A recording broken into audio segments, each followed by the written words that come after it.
Adam and Peter explore the crazy new world.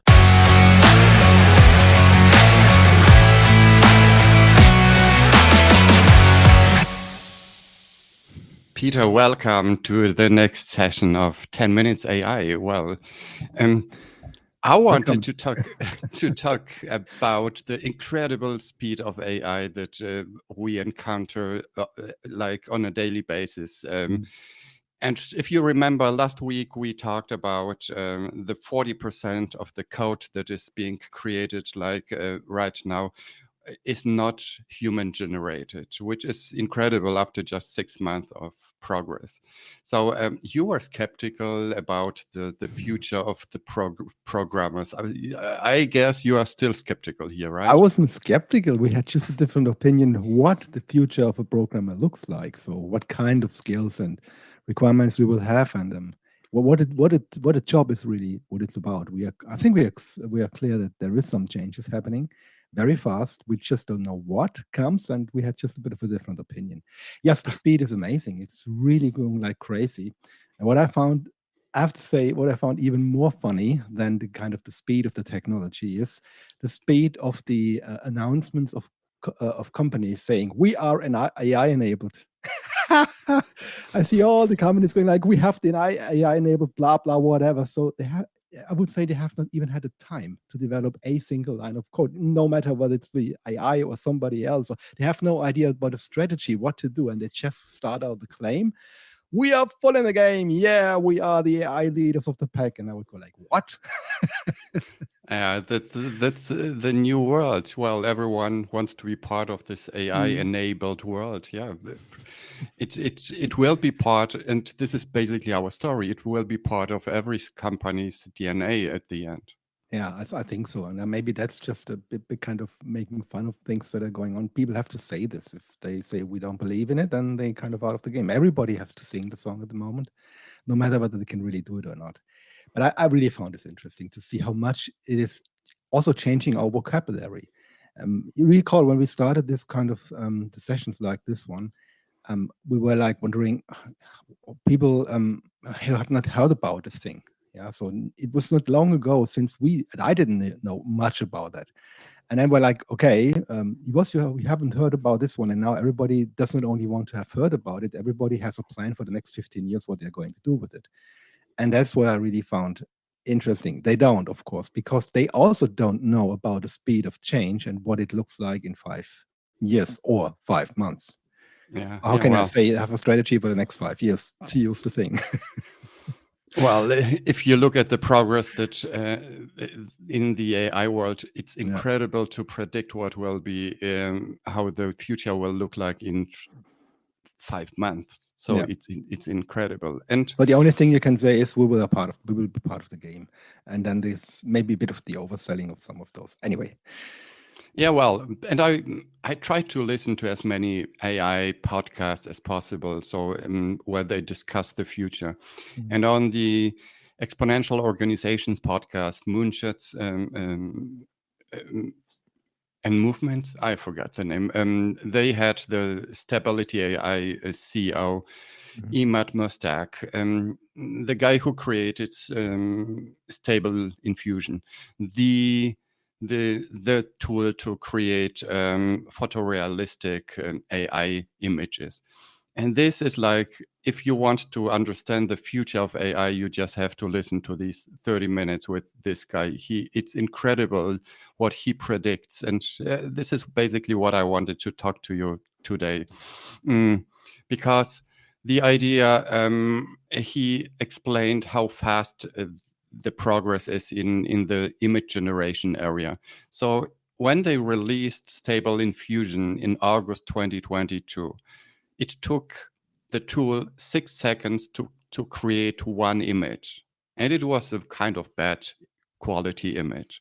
And now it takes 1 second to create 60 photorealistic images. Imagine, it's 100 times faster, or even I don't even know how much faster it is.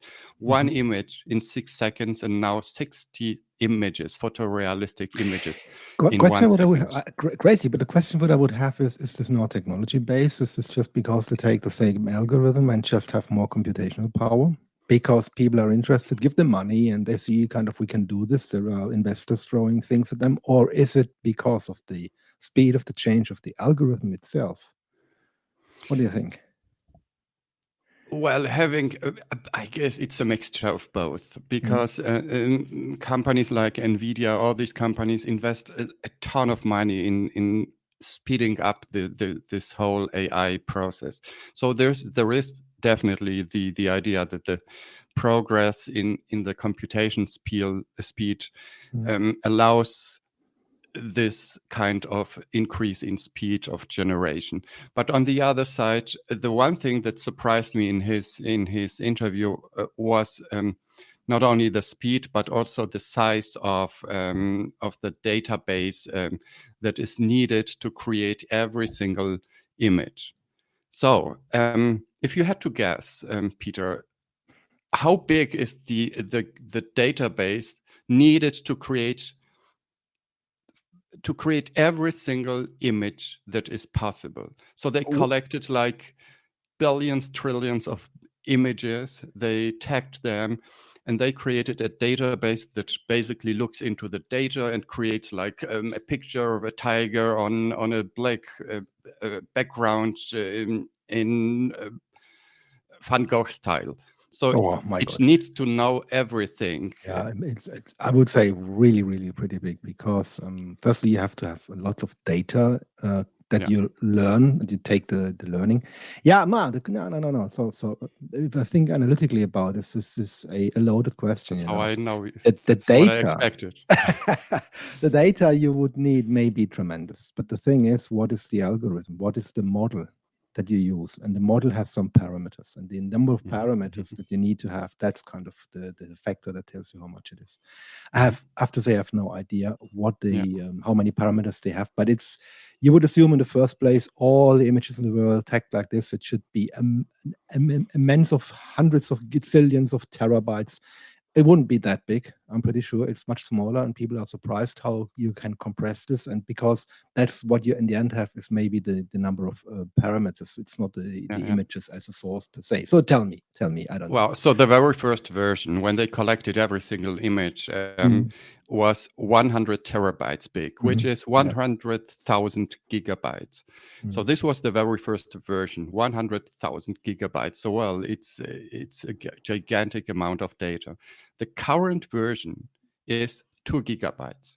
Yeah, So that's what I mean. it's Yeah. like it can be put on a tiny SD card, and it can be basically put on your smartphone. So you can develop, you can create every single image with a file of the size of whatever, smaller than Windows 10 That's maybe. what I mean. That's what I mean. And that sometimes, if we think about the exponential growth of everything, we very often think about exponential demand of everything. Like that's was the starting question. What is it? Is hardware? Is it kind of the algorithm? In this case, I would say it's a bit of both, as you mentioned, but mostly it is the better tool, the better model, which with less parameters Yeah. is possible to do even more. And that's somehow kind of wow, gives you options on what the future may even look like if these things get more and more, if get better and better over time. Mhm. Yeah, well, and what he predicts, what Emad Mostaque predicts, is that the next version will be just 100 megabytes. So with a Mm. tiny file of 100 megabytes, it's nothing. You can basically create every single creative idea, Yeah. image that comes to your mind with I this mean, tiny I mean, file. that's not so surprising to me if you look at this kind of device here, where you So already you could hold like your smartphone. I hold my smartphone in front of everyone, yeah. Where you could also say you have own photos on the smartphone, and then you say, "Show me a photo of a dog or so." While they have, this has not been a training database, and any kind of a um, artificial intelligence system or a neural network would be extremely big to predict something like find all the dogs that I've created in my own library if you were to do this on your own. But what they have is just they have the set of parameters on the machine, so which is pretty small, and then it can run over the images that are on your own device. So it is, for me, it's not surprising. That's again the point. What is the data and what is the parameters that you need out of the data? The data is immense to train the system, but the great algorithm is the smaller thing, which is then very fast and fits on every little device. But this tells you, if I got it right from you, in the end, you can put very powerful artificial intelligence in everything like a washing machine or whatever, where you have only little microchips. So the computational power that you need, or the cost for making this available in anything, is going even more down than we would expect. Yeah, because of this kind of steps forward. Yeah, Cool. from 100 terabytes to 2 Yeah. gigabytes to 100 megabytes. So in the end, every single device will have like an AI database built in without a connection to the internet. And he even predicted that ChatGPT will be available on every single smartphone in a year. Yeah, so that's because what I think as well. this will be a game changer. If you don't have a connection to the internet, if your data is kept locally, and everything will be supported by your assistant, local assistant, which is not connected to the cloud. This is a big thing. Yeah, indeed. And 10 minutes are over. 10 minutes are over. But well, at the end was it Emad who was asked, what does it mean for him? And his conclusion was, every single company that misses the opportunity to put everything on this topic, coming back to your remark at the beginning, it will be gone in 2-3 years. So if you don't embrace this idea of putting every single thing into an AI enabled thing, whatever it is, you will be gone, because all the people in your environment need to be upskilled. Everyone needs to know how to create better experiences for users, AI enabled experiences. So his opinion was, if you don't embrace AI, you will be gone, and because the world is moving even faster than you expect. That's my conclusion here today. Maybe not only yours.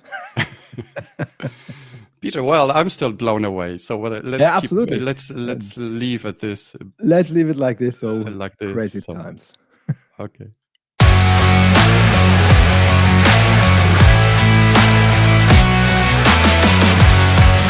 Stay tuned. There is more crazy stuff coming soon.